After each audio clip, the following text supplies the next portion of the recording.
Today we are discussing about the next chapter of management accounting, ratio analysis. We know that ratio analysis is the technique of analysis of financial statement. Financial statement, we know that profit-less account or income statement or balance sheet. Ratio analysis or accounting ratio is the important technique of analysis of financial statement. It is the most widely used technique of financial analysis. A ratio simply refers to one number expressed in terms of another number. Example, the 2/2. It shows a numerical relation between two figures. It is found by dividing one number by the other number. Ratio analysis is the process of determining and interpreting numerical relationship between two numbers or financial statement. It is the technique of interpretation of financial statement with the help of accounting ratios derived from the balance sheet and profit-less account. നമ്മൾ നോക്കുന്നത് final അക്കൗണ്ടുകൾ അല്ലെ financial സ്റ്റേറ്റ്മെൻറ്റുകൾ analyse ചെയ്യാൻ ഉപയോഗിക്കുന്ന ഒരു ടൂളാണ് ratio analysis എന്ന് പറയുന്നത്. അതിന് അക്കൗണ്ടിങ് റേഷ്യോ എന്ന് പറയുന്നു. അതായത് നമ്മൾ ഫിനാൻഷ്യൽ സ്റ്റേറ്റ്മെൻറ്റിലുള്ള രണ്ട് ഫിഗേഴ്സുകൾ എടുത്തിട്ട് അതിൻ്റെ റിലേഷൻഷിപ്പ് നോക്കുകയാണ്. എക്സാമ്പിൾ പറയുകയാണെങ്കിൽ ഒരു ബിസിനസ് ഫേമിൻ്റെ സെയിൽസ് 10 ലാക്കാന്ന് വിചാരിക്കും. സെയിൽസ് 10 ലാക്കും അതിൻ്റെ പ്രോഫിറ്റ് 10,000 ആണ്. 10 ലാക്ക് സെയിൽസ് ഉള്ള ഒരു ബിസിനസ് സ്ഥാപനത്തിൽ അതിൻ്റെ പ്രോഫിറ്റ് 10,000. അപ്പോൾ ഇത് തമ്മിലുള്ള റിലേഷൻഷിപ്പ് എത്രയാണ്? 1% ആയിരിക്കും. അതായത് 10 ലാക്കിൻ്റെ 1% ആണ് എന്ത് കിട്ടുന്നത്? 10,000. അപ്പോൾ അത് തമ്മിലുള്ള റിലേഷൻഷിപ്പ്,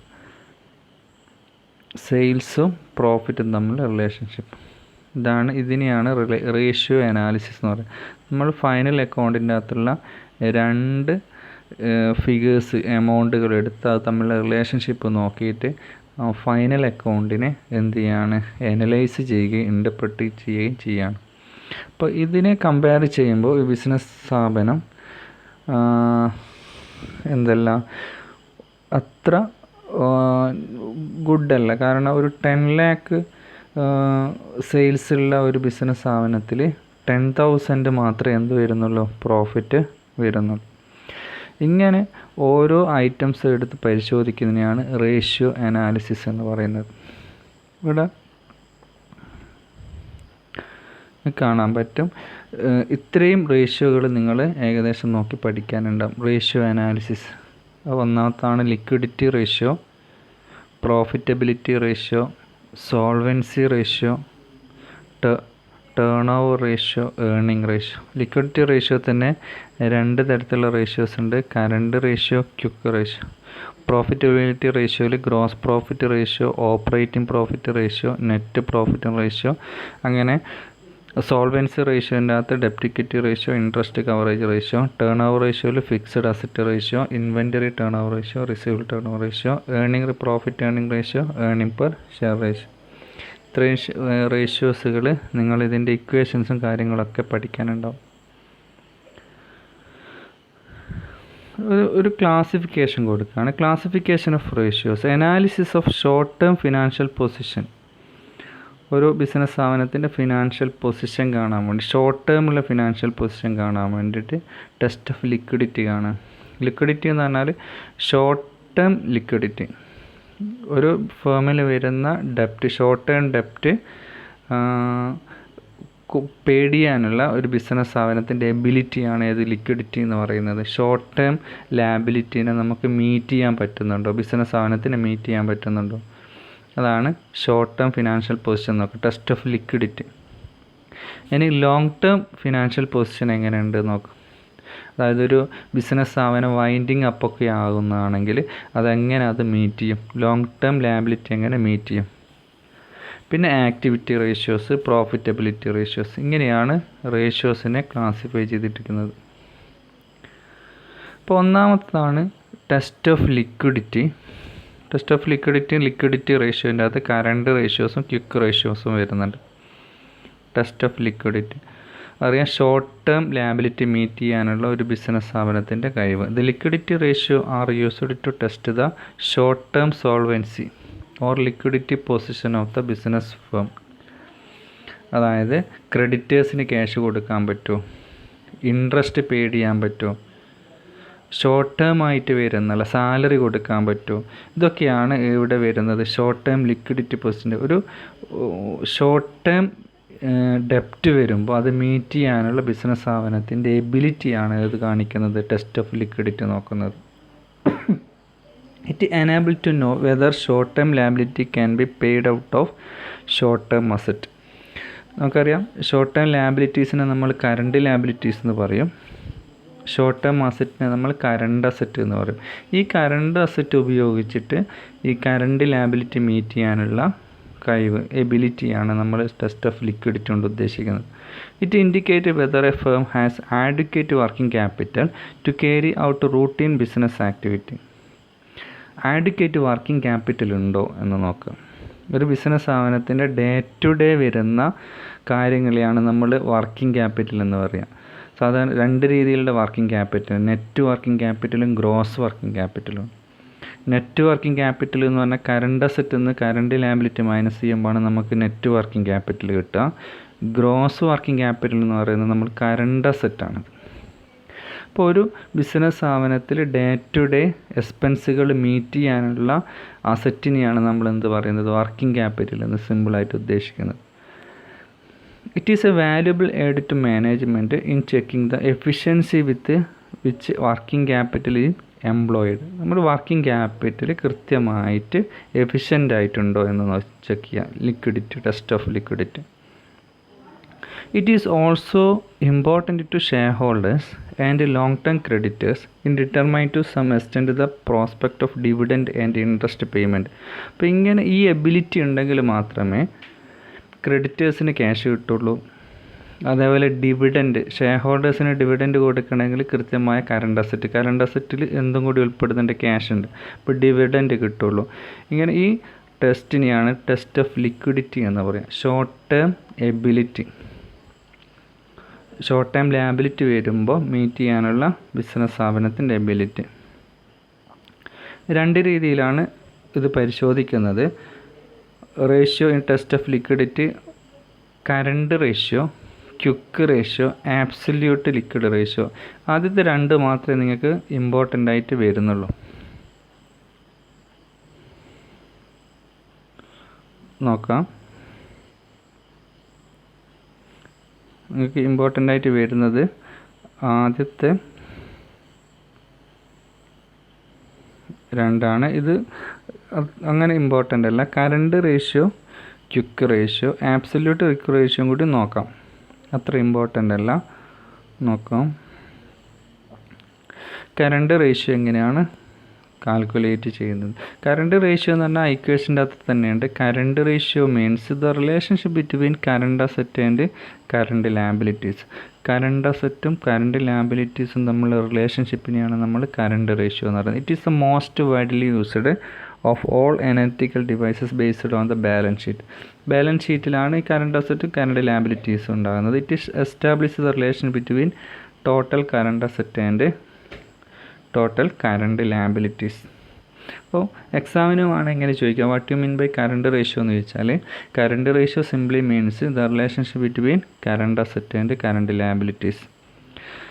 അതായത് കറണ്ട് അസറ്റും കറണ്ട് ലാബിലിറ്റീസും നമ്മൾ റിലേഷൻ. ഇതിൻ്റെ ഐഡിയൽ, ഇതിനൊരു സ്റ്റാൻഡേർഡ് ഫിക്സ് ചെയ്ത് വെച്ചിട്ടുണ്ട്, അതിനെയാണ് ഐഡിയൽ റേഷ്യോ എന്ന് പറയുന്നത്. അത് 2:1 ആണ്. അതും ഇമ്പോർട്ടൻ്റ് ആണ്. 2:1 കൊണ്ട് ഉദ്ദേശിക്കുന്നത് കറണ്ട് അസറ്റ് 2 രൂപയുണ്ടാകുമ്പോൾ കറണ്ട് ലാബിലിറ്റി എത്ര വേണം? 1 രൂപ. അല്ലെങ്കിൽ 1 രൂപ കറണ്ട് ലാബിലിറ്റി ഉള്ള ഒരു ബിസിനസ് സ്ഥാപനത്തിൽ 2 രൂപ കറണ്ട് അസറ്റ് ആയിട്ട് വേണം. എന്നാൽ അത് ഐഡിയൽ ആയിരിക്കും. അതിൽ കൂടുമ്പം കറണ്ട് അസറ്റ് ആവശ്യമില്ല, അതായത് ക്യാഷ് വെറുതെ ഇങ്ങനെ ലാഗായിട്ട് കിടക്കുന്നുണ്ടെന്ന് മീനിങ്. അതിൽ കുറയുകയാണെങ്കിൽ ബിസിനസ് സ്ഥാപനത്തിന് എന്തിൻ്റെ എബിലിറ്റി ഇല്ല, പെട്ടെന്നൊരു ലാബിലിറ്റി വരുമ്പോൾ അത് മീറ്റ് ചെയ്യാനുള്ള കഴിവില്ല എന്നുള്ളതാണ് അതുകൊണ്ട് ഉദ്ദേശിക്കുന്നത്. High ratio indicate under trading and over capitalisation. അതായത് ഓവർ ക്യാപിറ്റലൈസേഷൻ എന്ന് പറഞ്ഞാൽ ഫണ്ട് വെറുതെ ഇങ്ങനെ കിടക്കുന്നു ബിസിനസ് സ്ഥാപനത്തിൽ. ഇപ്പം കിട്ടിയ എക്സാമ്പിൾ 3:1 നമ്മൾ കാൽക്കുലേറ്റ് ചെയ്തിട്ട് 3:1 കിട്ടിയെന്ന് വിചാരിച്ചോ. അപ്പോൾ ഇതിൻ്റെ മീൻ എന്താ? ഒരു ബിസിനസ് സ്ഥാപനത്തിൽ 3 രൂപ കറണ്ട് അസറ്റും 1 രൂപ കറണ്ട് ലാബിലിറ്റിയും. ഇത്രയും ഫണ്ട് എന്താ ആവശ്യമില്ല? കറണ്ട് അസറ്റിൽ ആവശ്യമില്ല. അതായത് ക്യാഷ് ആയിട്ടും ഇങ്ങനെ 3 രൂപ ആവശ്യമില്ല. എത്ര മതി? 2:1 മതി. ഈ ഫണ്ട് വേണമെങ്കിൽ വേറെന്തെങ്കിലും ആവശ്യത്തിന് വേണ്ടിയിട്ട് ഉപയോഗിക്കാം. Low ratio indicate over trading and under capitalisation. ഇപ്പം ലോ റേഷ്യോ കൊണ്ട് ഉദ്ദേശിക്കുന്നത് ഇപ്പോൾ 1.5:1 കിട്ടിയെന്ന് വെച്ചോ. 1.5 മീനിങ് എന്താ? 1.50 കറണ്ട് അസറ്റുള്ള ഒരു ബിസിനസ് സ്ഥാപനത്തിൽ 1 രൂപ കറണ്ട് ലാബിലിറ്റി. അതായത് 1 രൂപ കറണ്ട് ലാബിലിറ്റി ഉള്ളിടത്തിൽ എത്രയേ ഉള്ളൂ? 1.1 രൂപ മാത്രമേ ഉള്ളൂ. ഇവിടെ എന്താണ് കാണിക്കുന്നത്? Low ratio indicate over trading under capitalisation, fund കുറവാണെന്ന് കാണിക്കുന്നു. ഇതാണ് കറണ്ട് റേഷ്യോ. കറണ്ട് റേഷ്യോ നോക്കുക. Current ratio means the relationship between current asset and current liabilities.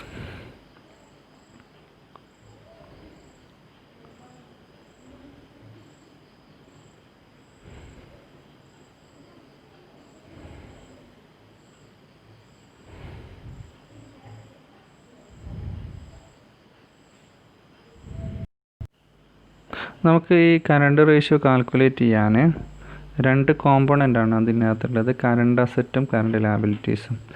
അത് കറണ്ട് അസറ്റും കറണ്ട് ലാബിലിറ്റീസും കൃത്യമായിട്ട് മനസ്സിലാക്കിയാൽ മാത്രമേ അതിൽ വരുന്ന പ്രോബ്ലംസ് ചെയ്യാൻ പറ്റുള്ളൂ. നിങ്ങൾ അത് +2നും ഡിഗ്രിക്ക് ഫസ്റ്റ് ഇയറിനൊക്കെ പഠിക്കുന്നുണ്ട്. എന്നാലും നോക്കുക, കറണ്ട് അസറ്റ് അതിൻ്റെ എക്സാമ്പിൾ കൃത്യമായിട്ട് മനസ്സിലാക്കി വെക്കുക. Cash in hand, cash at bank, marketable securities, short term investment, bills receivable, sundry debtors, stock or inventories, work in progress, prepaid expense. അപ്പോൾ ഒരു കാര്യം നോക്കാനുള്ളത്, എന്താണ് കറണ്ട് അസറ്റ് എന്ന് പറഞ്ഞാൽ? ഒരു ബിസിനസ് സ്ഥാപനത്തിൻ്റെ കറണ്ട് അസറ്റ് കൊണ്ട് ഉദ്ദേശിക്കുന്നത് എന്താ?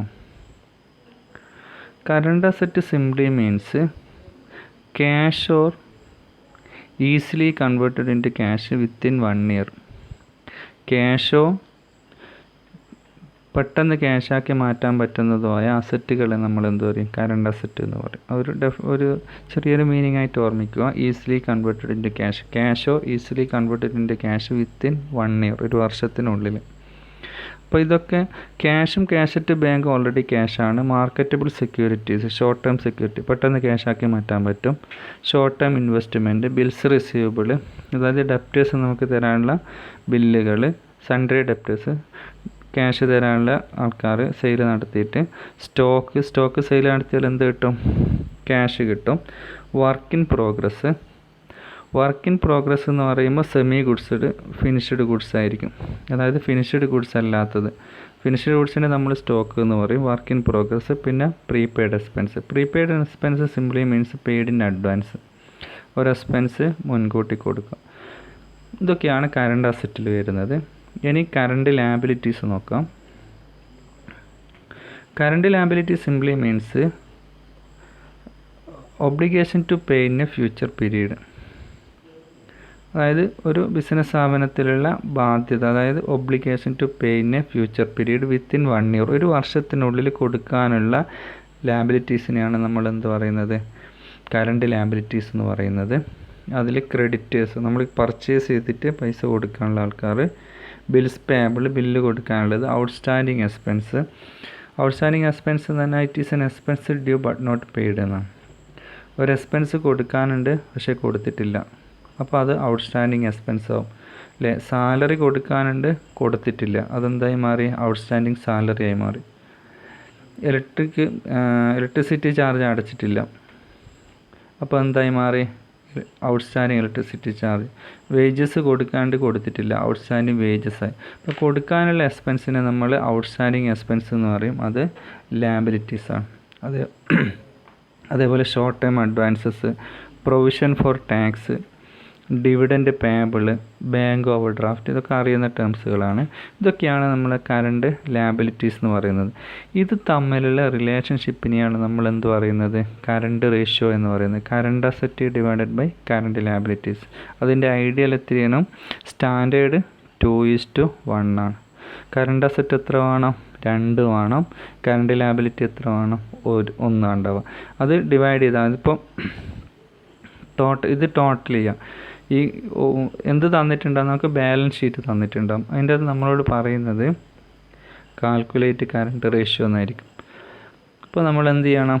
ടോട്ടൽ കറണ്ട് അസറ്റ് കാൽക്കുലേറ്റ് ചെയ്യണം. ടോട്ടൽ കറണ്ട് അസറ്റ് കാൽക്കുലേറ്റ് ചെയ്തപ്പോൾ നമുക്ക് എത്ര കിട്ടി? 2 lakh കിട്ടിയെന്നായിരിക്കാം. 2 lakh കിട്ടി.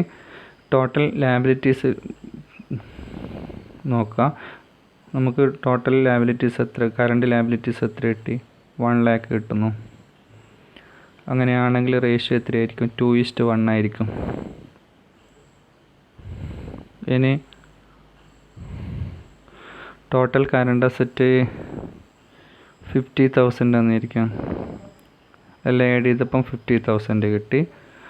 ടോട്ടൽ കറണ്ട് ലാബിലിറ്റീസ് ഒരു 1,20,000 ആണെന്നിരിക്കാം.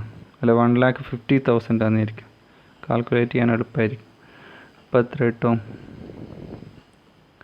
1:3. അപ്പോൾ നമുക്കെന്ത് മനസ്സിലായിരുന്നു? ഇവിടെ കറണ്ട് അസറ്റ് എത്രയേ ഉള്ളൂ? 1 രൂപ ഉണ്ട്. കറണ്ട് ലാബിലിറ്റി എത്രയുണ്ട്? 3 രൂപ ഉണ്ട്. ഈ ബിസിനസ് സ്ഥാപനം ഫിനാൻഷ്യലി സൗണ്ട് അല്ല. ഇവിടെ എന്തില്ല? ലാബിലിറ്റി മീറ്റ് ചെയ്യാൻ വരുമ്പോൾ ഇവിടെ എന്തില്ല? ക്യാഷ് ഉണ്ടാവില്ല, ലിക്വിഡിറ്റി കുറവാണ് അല്ലേ. 1 രൂപയെ കയ്യിലുള്ളൂ. എത്ര ബാധ്യതയുണ്ട്? 3 രൂപ ബാധ്യതയുണ്ട്. ഇങ്ങനെയായിരിക്കും. ഇതിൻ്റെ പ്രോബ്ലം ഞാൻ തരാം. അപ്പോൾ ഇന്ന് ഇത്രയും കാര്യങ്ങൾ മനസ്സിലായെന്ന് വിചാരിക്കുന്നു. Okay, thank you.